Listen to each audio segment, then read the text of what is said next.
أعوذ بالله من الشيطان الرجيم.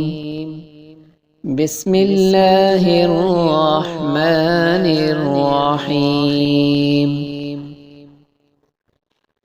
ألهاكم التكاثر حتى زرتم المقابر.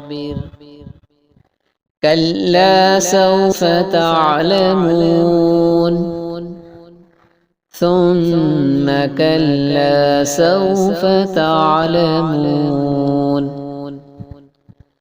كلا لو تعلمون علم اليقين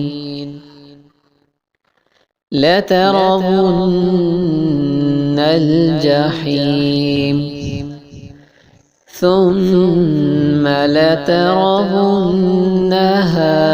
عين اليقين ثم لتسألن يومئذ عن النعيم. صدق الله العظيم.